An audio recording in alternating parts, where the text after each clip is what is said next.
Alright, Sir Stepdad here. I've been busy.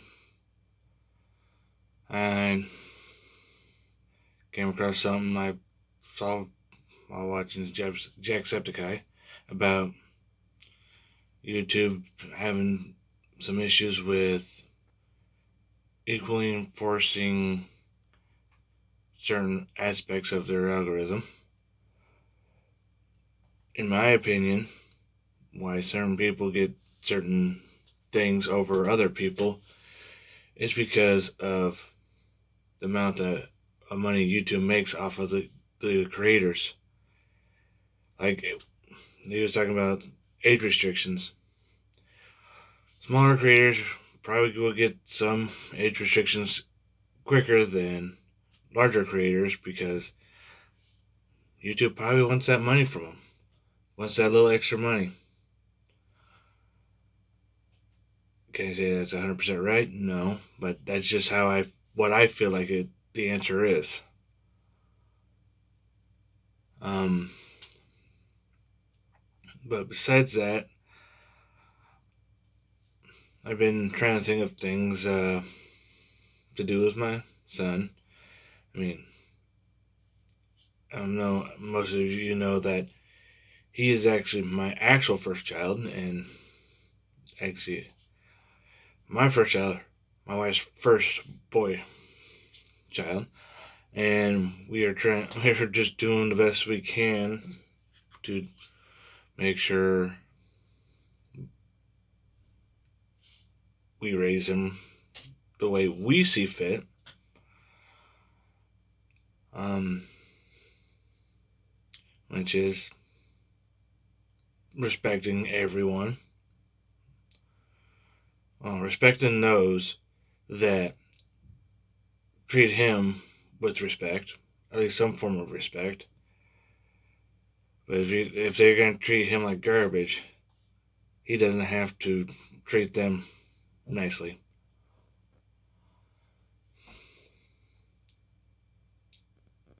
And I'm probably going to see if he'll be interesting in, even though he's 2 years old, he'll probably be 3, maybe 4 by the time I get together the things I need to do it, but help me rebuild an engine, because he seems a little he seems interested in cars and motors. He wants to sit and drive already in the cars. Found that out one day when he decided to climb into the driver's seat of my car. At least the car wasn't running. And cars nowadays have it to where you can't shift without the car being on. But he likes to explore. And it is kind of difficult having there's a couple different sets of grandparents, because when you've been in a family that has a stepmom, stepdad, and then that individual has a stepmom, stepdad, as long as you, as well as you, having step parents, it gets pretty interesting. So instead of two sets of grandparents for the children, there's 4. And I have 3 that like to have him around. My mom and my dad, they want to see him around. They understand about when they get to teenagers that they're not gonna really want to come out and visit the grandparents that often. Um, Me, I was a different on that. I really need to figure out a setting for the slide. I just get that white hue. But too dark. I need to really work on that. But grandparents will fight they're gonna end up wanting to spend a lot of time with their grandchild. My parents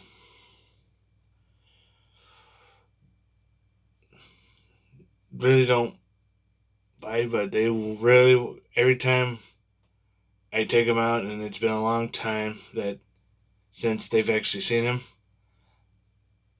they make mention of it, and it's been kind of entertaining for to hear that they want to see their grandchild. I mean, I said if need be, they will help with gas to get out there to visit them, stuff like that.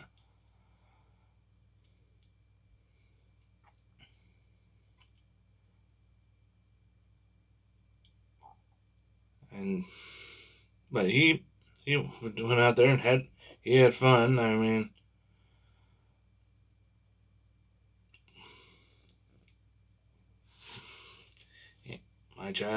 my little boy is a bundle of energy quite often, so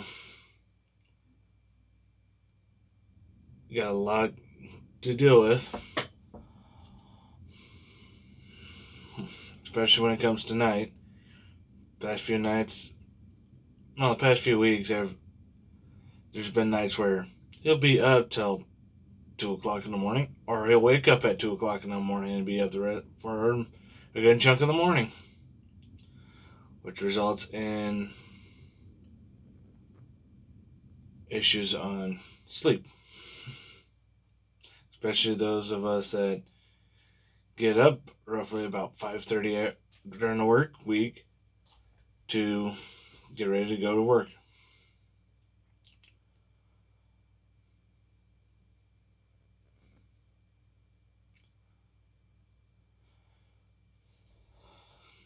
It's just it's a little tiring, but we do what we can.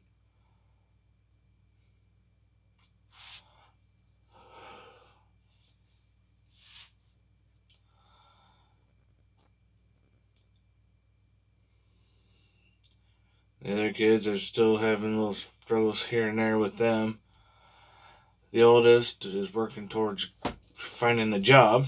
I mean, they applied for one of the places in town. Haven't heard anything back yet. Um, Middle one, we are having issues with getting them to do schoolwork. We can't send them to school because there's an issue there where when you get her into the parking lot, she just shuts down. Um, there's been a few incidents at the school that make me question a lot of things, especially one that happened lately. Uh, with my children, they've said they've seen a lot of bullying at the school, which the school originally was zero tolerance on the bullying. Um, she went out of the classroom because I think one day because she was in a bit upset with the teacher, but she just rushed out of the classroom, and all we know is there was something ended up hitting the teacher. Child says they didn't hit the teacher. The teacher claims my child hit her, but it was like more on like the shoulder, and my child's bag is about this big, with everything needed for school. And it could have been the bag that bumped, but there's no telling what exactly happened. It was pretty much a you said she said. Um, in that instance, because there's no video evidence of it. And that's kind of part of the reason why I'm for cameras in classrooms, that parents can review if they need to. And I'm going to put it this way. Schools need to allow the camera, if something happened, the school needs to show the video of the incident to the parents as well. Allow the parents to see the video. Because if it just said, oh, we reviewed the video and we found nothing wrong, the parents are not going to believe them. Could not believe them. It's something that happens is in these instances. But afterwards, my child was called to the office, and from my understanding, the principal was yelling at her about it. Not a loud tone of voice, but yelling. And the reason I could believe this is because when I was talking to the principal, I was a little aggravated, but I never got to scream. And as you guys know, I have a loud voice. The principal was getting irate with me about questioning things. I have a degree in criminal justice, so I wanted to get all the evidence I could get. So it makes me believe the principal did yell at her. And even according to my wife, yeah, he was getting irritated with me. And she's had interactions, my wife has had interactions with him too, and she can tell he's probably a bit sexist.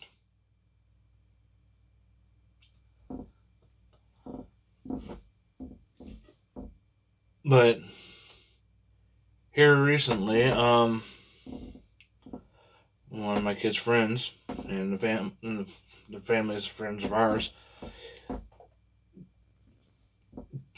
was threatened with a knife and was able to describe the knife to a T. And this was out in front of the bathrooms. And according to the school, there is no cameras watching the bathrooms. Well, the classrooms are set up in a square around the bathrooms. So the halls are like this.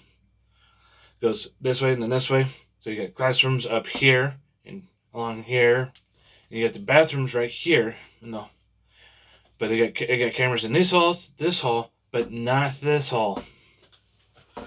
It makes it kind of weird. I understand they shouldn't have cameras pointing directly in the bathroom, but they should have the cameras there. And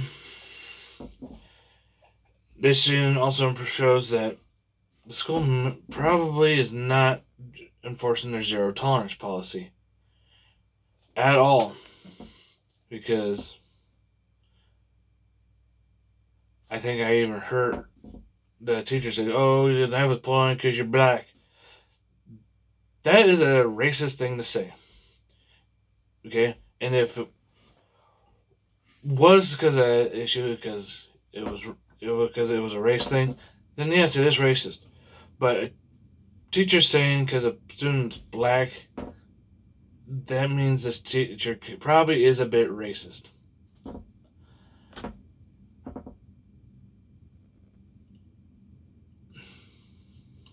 And sometimes I agree that teachers probably should start wearing body cameras, or at least the school should be like the school hallways should be recorded and at least video recorded.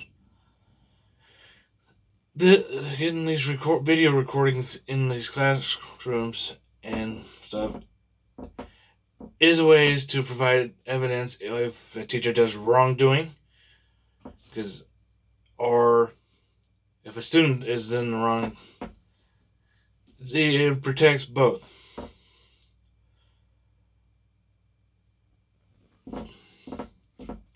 I am for protecting our kids, and I'm going to put it this way, but not at the risk of completely removing the Second Amendment. People are going to, someone actually running for governor in my state says, oh, we're going to just throw money at the schools to harden the schools. You're a former Navy.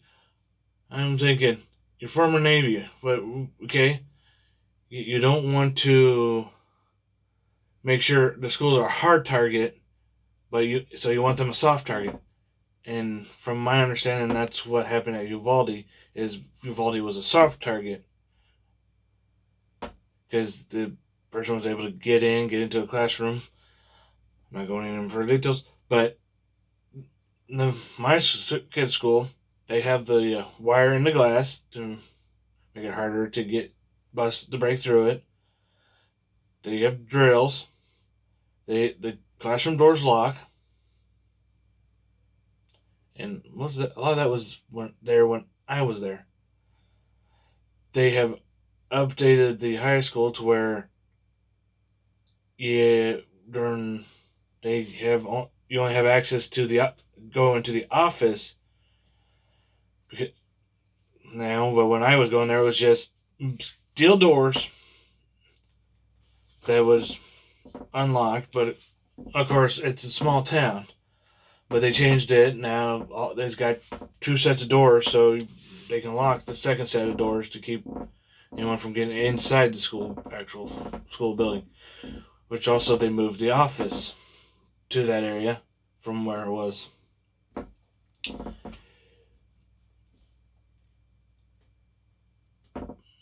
And I agree with that.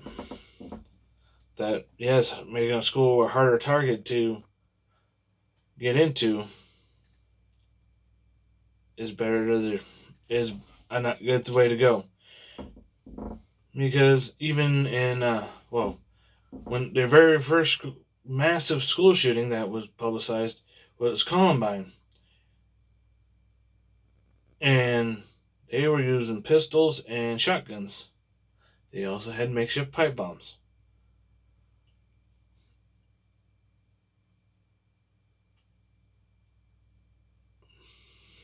So, evil is gonna do evil things, whether you, when you have, evil's gonna do evil things to soft targets.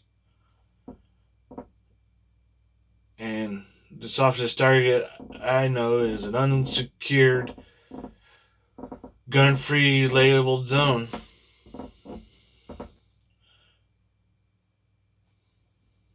I mean, you've heard there's only been like maybe one shooting on a base, on a military base, but of course that was another soldier shooting up soldiers.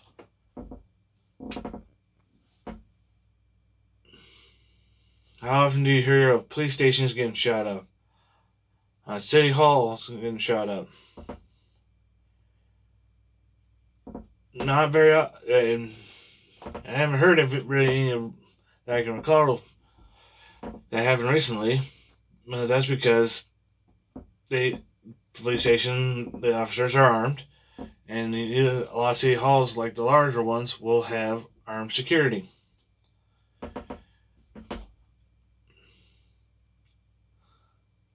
And there's issues with yes, you're gonna have the good cops, bad cops kind of thing going.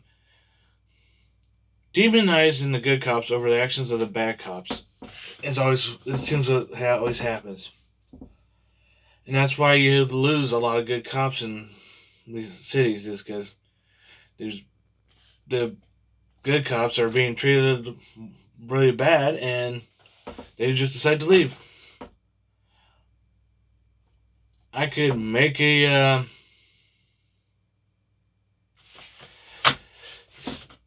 theory about it, but someone would consider me a conspiracy theorist, which it could be. I mean, but I'll leave it at that. I will let you get back to your day.